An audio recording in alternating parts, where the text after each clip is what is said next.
Kenya is a member party of IDLO, and since 2010, we have provided support to Kenya for the development and implementation of its constitution, and later for the devolution process, and of course, as you've heard, for the transformational reform and strengthening of the Kenyan judiciary.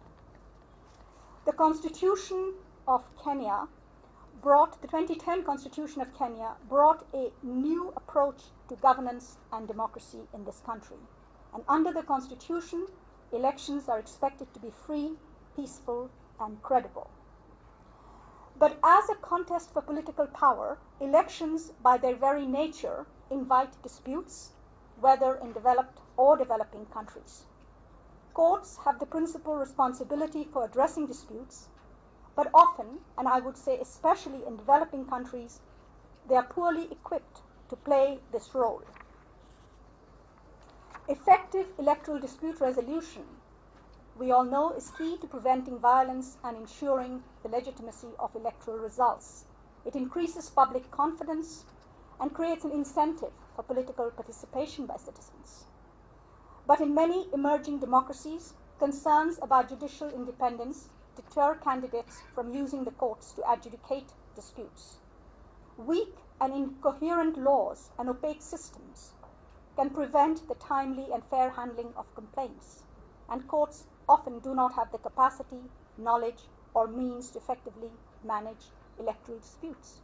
And as our report points out, electoral cases cannot be treated in the same way as other matters that come before the courts because of their inherent political sensitivity, the high public interest in their outcomes, the intense bursts in which electoral petitions are filed, and the short time limits within which they have to be dispensed.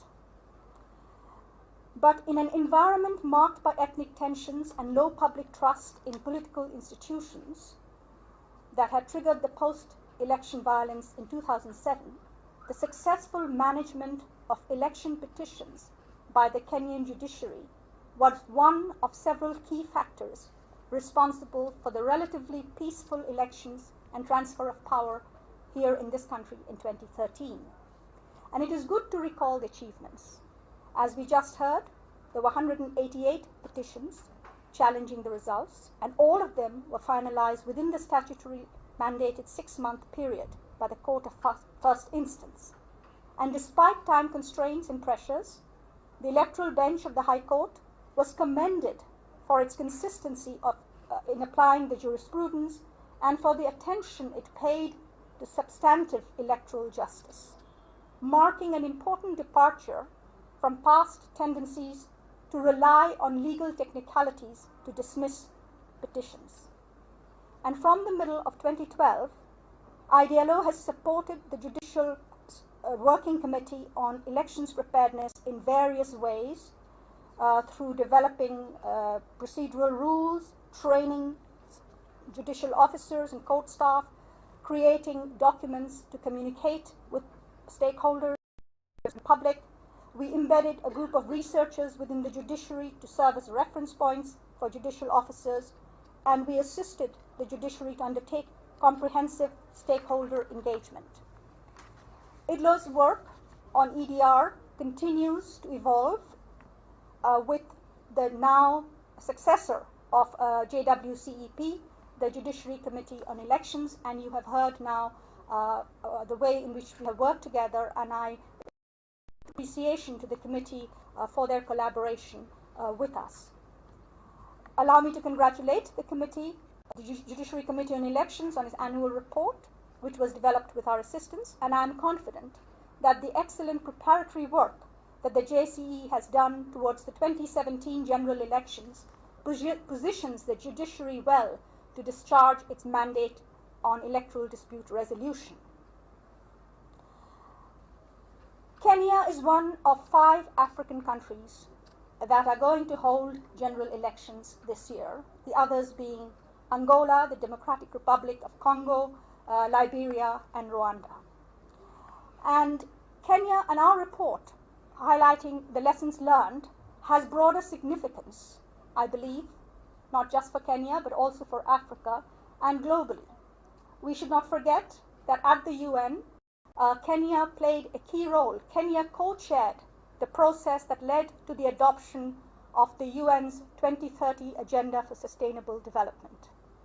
A key game-changing element of that agenda is that for the first time, access to justice and the creation of peaceful, inclusive societies is seen as a goal of the International Agenda for Sustainable Development. The UN has also adopted resolutions on sustaining peace that call for dialogue, accountable institutions, good governance, and access to justice.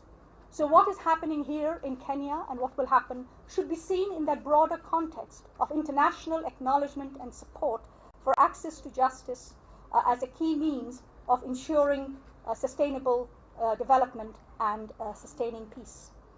The lessons that we have learned here are very clear. First and foremost, the critical importance of the independence of the judiciary.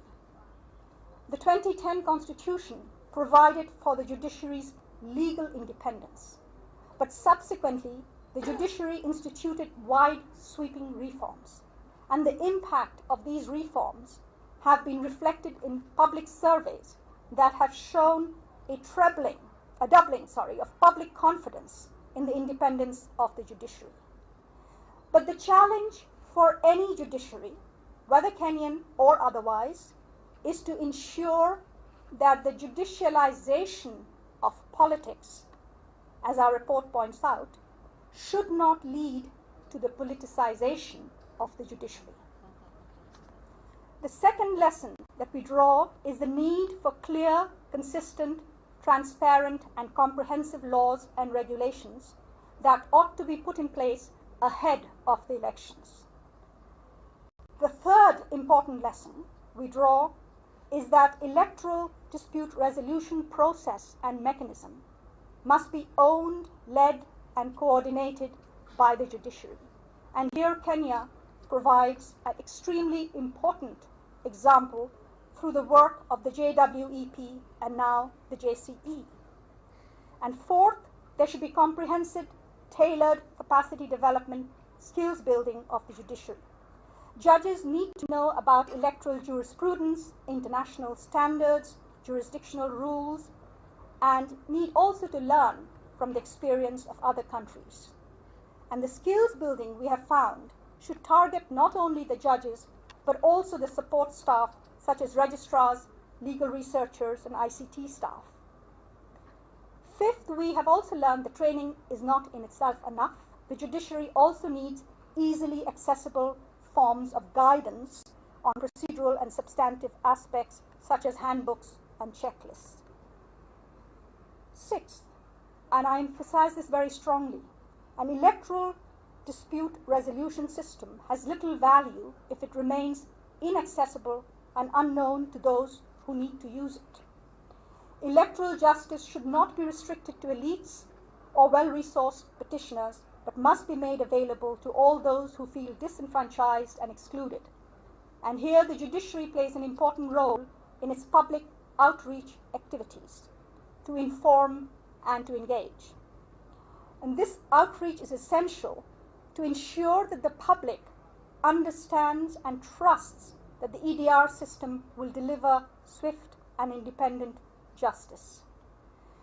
The public backlash against the judiciary following the presidential petition decision in the Supreme Court in 2013 provides a lesson on the immense difficulties of convincing a cynical public that judicial decisions are based on legal reasoning and not political influence.